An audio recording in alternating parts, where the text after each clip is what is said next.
Hello friends, मैं शान मोहम्मद एक बार फिर सी टेट हिंदी की वीडियो लेकर आया हूँ।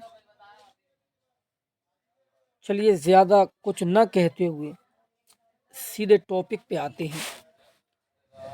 आज हम गद्यांश के बारे में चर्चा करेंगे। हम सांस्कृतिक अस्मिता की बात कितनी ही करें, परंपराओं का अवमूल्यन हुआ है, आस्थाओं का क्षरण हुआ है। कड़वा सच तो ये है कि हम बौद्धिक दास्ता स्वीकार कर रहे हैं, पश्चिम के सांस्कृतिक उपनिवेश बन रहे हैं। हमारी नई संस्कृति अनुकरण की संस्कृति है। हम आधुनिकता के झूठे प्रतिमान अपनाते जा रहे हैं। प्रतिष्ठा की अंधी प्रतिस्पर्धा में जो अपना है उसे खोकर छद्म आधुनिकता की गिरफ्त में आते जा रहे हैं।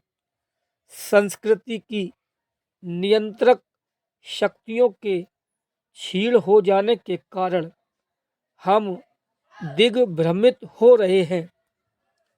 हमारा समाज ही अन्य निर्देशित होता जा रहा है। विज्ञापन और प्रसार के सूक्ष्म यंत्र हमारी मानसिकता बदल रहे हैं। उनमें सम्मोहन की शक्ति है, वशीकरण की भी। अंततः इस संस्कृति के फैलाव का परिणाम क्या होगा, यह गंभीर चिंता का विषय है। हमारे सीमित संसाधनों का घोर अपव्यय हो रहा है। जीवन की गुणवत्ता आलू के चिप्स से नहीं सुधरती, न बहु विज्ञापित शीतल पेयों से, भले ही वे अंतर्राष्ट्रीय हों। पिज़्ज़ा और बर्गर कितने ही आधुनिक हों, हैं वे कूड़ा खाद्य। समाज में वर्गों की दूरी बढ़ रही है। सामाजिक सरोकारों में कमी आ रही है। जीवन स्तर का यह बढ़ता अंतर आक्रोश और अशांति को जन्म दे रहा है। जैसे जैसे दिखावे की यह संस्कृति फैलेगी, सामाजिक अशांति भी बढ़ेगी। हमारी सांस्कृतिक अस्मिता का ह्रास तो हो ही रहा है। इस लक्ष्य भ्रम से भी पीड़ित है। विकास के विराट उद्देश्य पीछे हट रहे हैं। हम झूठी तुष्टि के तात्कालिक लक्ष्यों का पीछा कर रहे हैं। मर्यादाएं टूट रही हैं। नैतिक मानदंड ढीले पड़ रहे हैं। व्यक्ति केंद्रिकता बढ़ रही है। स्वार्थ परमार्थ पर हावी हो रहा है। भोग की आकांक्षाएं आसमान को छू रही हैं। किस बिंदु पर रुकेगी यह दौड़? अनुच्छेद के आधार पर बताइए कि हमारी संस्कृति किसकी संस्कृति बनती जा रही है? आंसर, अनुकरण की संस्कृति। आज के उपभोक्तावादी युग में किस प्रकार की संस्कृति का विकास हो रहा है, अनुच्छेद के आधार पर बताएं। दिखावे की संस्कृति। विलासिता की वस्तुओं से आजकल बाजार भरा पड़ा है। इस वाक्य में क्रिया विशेषण है आजकल। अस्मिता शब्द का अर्थ है अस्तित्व, और पहचान। अन्य को श्रेष्ठ समझकर उसकी उसकी बौद्धिकता के प्रति उसकी बौद्धिकता के प्रति बिना आलोचनात्मक दृष्टि अपनाए उसे स्वीकार कर लेना क्या कहलाता है? बौद्धिक दासता। उपर्युक्त अनुच्छेद में निम्नलिखित में से किस खाद्य पदार्थ को कूड़ा खाद्य की श्रेणी में नहीं रखा गया है? पनीर को। आज समाज में विभिन्न वर्गों के जीवन स्तर में बढ़ता अंतर किसको जन्म दे रहा है? दिखावे को। निम्नलिखित में से कौन सा चिन्ह अर्धविराम का चिन्ह है? घ नंबर। गद्यांश। जीवन में बहुत अंधकार है और अंधकार की ही भांति अशुभ और अनीति है। कुछ लोग इस अंधकार को स्वीकार कर लेते हैं और तब उनके भीतर जो प्रकाश तक पहुंचने और पाने की आकांक्षा थी वह क्रम से क्षीण होती जाती है। मैं अंधकार की इस स्वीकृति को मनुष्य का सबसे बड़ा पाप कहता हूँ। यह मनुष्य का स्वयं अपने प्रति किया गया अपराध है। उसके दूसरों के प्रति किए गए अपराधों का जन्म इस मूल पाप से ही होता है। यह स्मरण रहे कि जो व्यक्ति अपने ही प्रति इस पाप को नहीं करता है वह किसी के भी प्रति कोई पाप नहीं कर सकता। किंतु कुछ लोग अंधकार के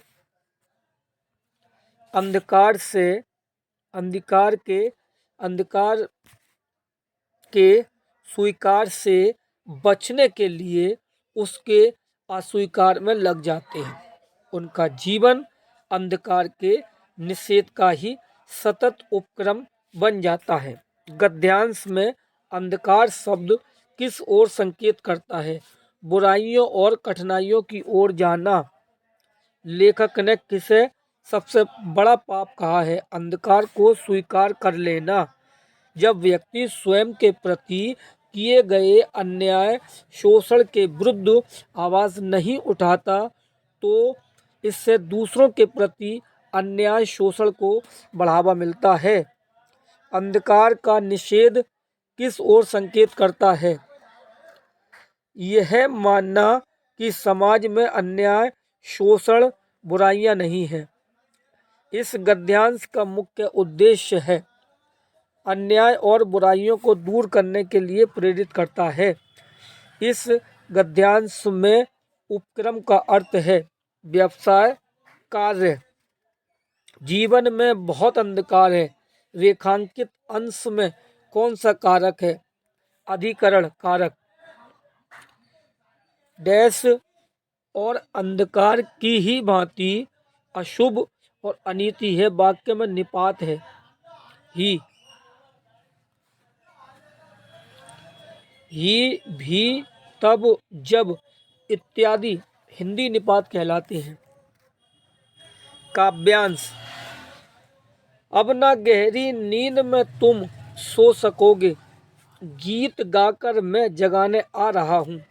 अतल अस्ताचल तुम्हें जाने ना दूंगा, अरुण उदयाचल सजाने आ रहा हूँ।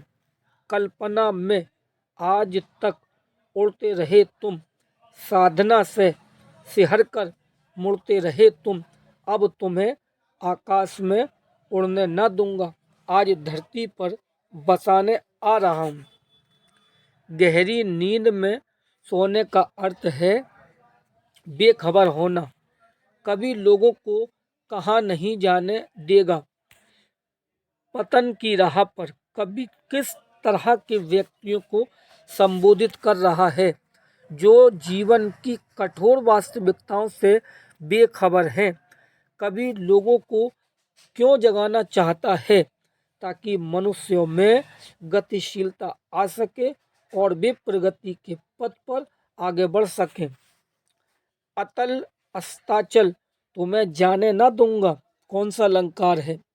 अनुप्रास अलंकार।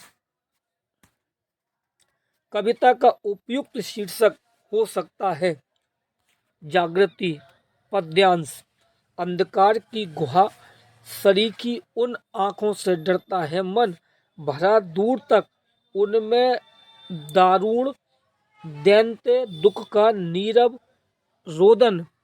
वह स्वाधीन किसान रहा, अभिमान भरा आंखों में इसका, छोड़ उसे मझधार आज संसार कगार सदृश वह खिसका। लहराते बे खेत द्रंगों में हुआ बेदखल, वह अब जिनसे हंसती थी उसके जीवन की हरियाली, जिनके तृण तृण से आंखों में ही घूमा करता, वह उसकी आंखों का तारा। कारकूनों की लाठी से जो गया जवानी में ही मारा, बिना बिना दवा दर्पण के घरनी सोरग चली आंखें आती भर, देख रेख के बिना दद मही बिटिया 2 दिन बाद गई मर। कवि का मन जिन आंखों से डरता है वे कैसी हैं? अंधकार की गुफा सी। जिन आंखों का वर्णन कवि ने किया वे किसकी आंखें हैं? किसान की।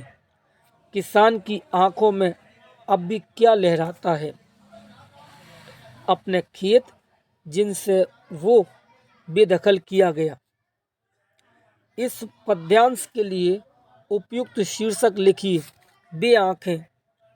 किसान के बेटे की मृत्यु कैसे हुई? कारकुनों द्वारा लाठियों से पीटने के कारण। अंधेरा शब्द का पर्यायवाची तिमिर। नेक्स्ट पद्यांश। धीरे से पांव धरा धरती पर, किरणों ने मिट्टी पर दौड़ गया, लाल रंग तलुओं का। छोटा सा गांव हुआ केसर की क्यारी सा, कच्चे घर डूब गए कंचन के पानी में। डालों की डोली में लज्जा के फूल खिले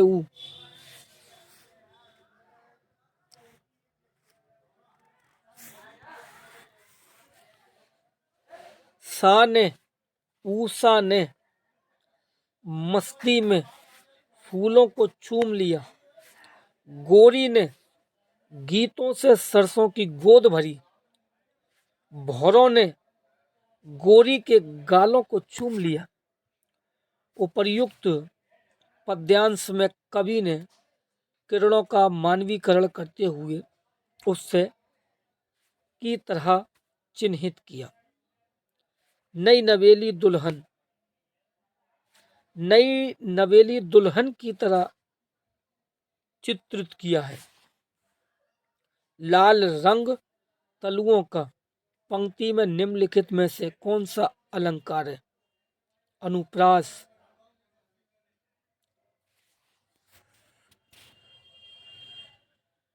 कंचन शब्द का अर्थ सोना और निर्मल। मस्ती में फूलों को चूमते हुए किसे दिखाया गया है? भंवरों को। मस्ती में फूलों को चूमते हुए भंवरों को दिखाया गया है। उपर्युक्त पद्यांश में कवि ने वर्णन किया है सूरज की पहली किरणों के प्रभाव का। निम्नलिखित में से कौन सा लाल शब्द का एक पर्यायवाची है?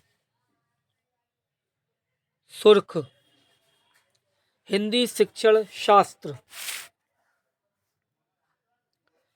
स्किनर के अनुसार भाषा अनुकरण के द्वारा सीखी जाती है। सलमा पहली कक्षा में पढ़ती है। वह किताब शब्द को कतब लिखती है। सलमा का लिखने का यह तरीका सौ बर्तनी को दर्शाता है। हम भाषा के माध्यम से सोचते और महसूस भी करते हैं।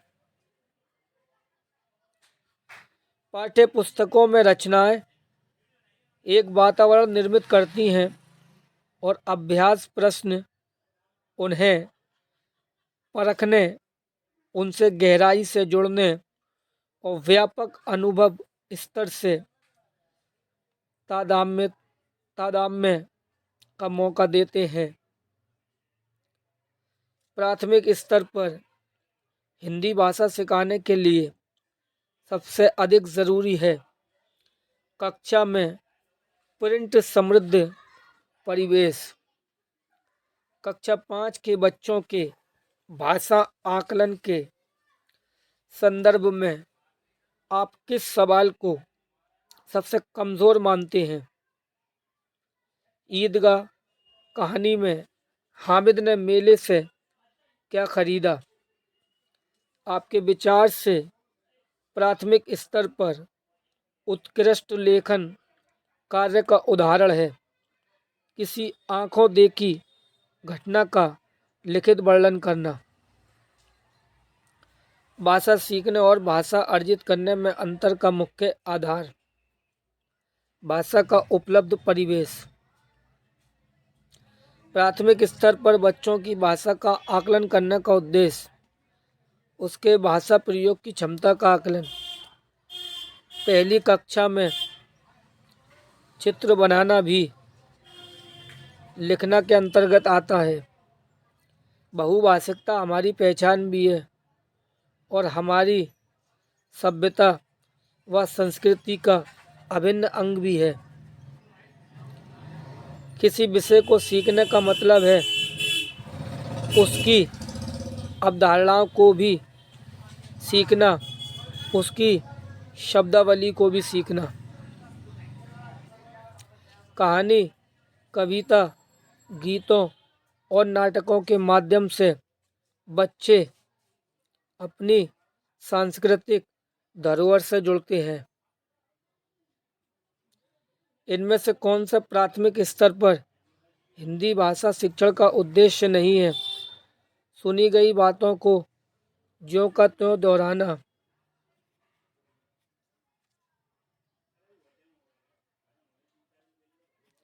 वाइगोत्स्की के विचारों पर आधारित में कक्षा में वाइगोत्स्की के विचारों के आधार पर कक्षा में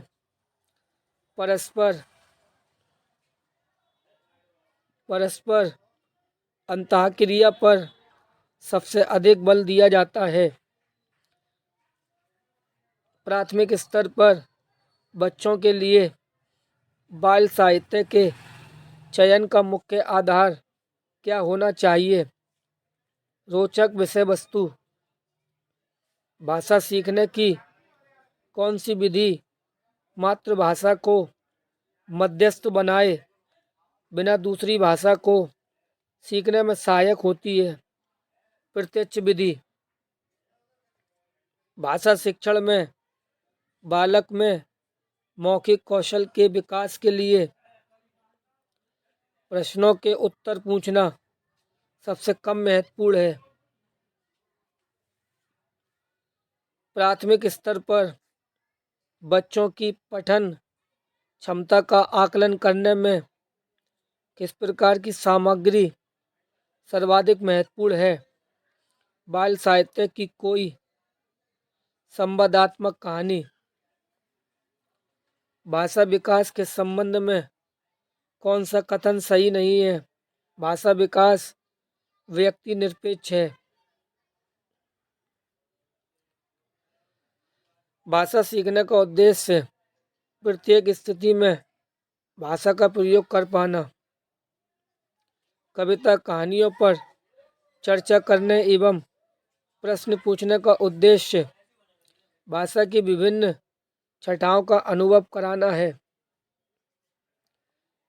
पहली कक्षा की भाषा अध्यापिका अपने एक विद्यार्थी के भाषाई विकास के संबंध में चिंतित है, क्योंकि विद्यार्थी को घर पर बात करने के बहुत कम अवसर मिलते हैं। आपके विद्यार्थी पाठ में आए नवीन अपरिचित शब्दों के अर्थ जान सकें, इसके लिए आप पाठ के संदर्भ में अर्थ समझने की स्थिति पैदा करेंगी। नैना पहली कक्षा में पढ़ती है और वह मुझे आम बहुत अच्छा लगता है, मैं थक गई आदि वाक्यों का प्रयोग करती है। नैना लिंग, वचन, क्रिया आदि की दृष्टि से सर्वनाम का प्रयोग करना जानती है। आज के लिए बस इतना ही। अब अगली कक्षा में फिर आपके सामने हाजिर होंगे। धन्यवाद।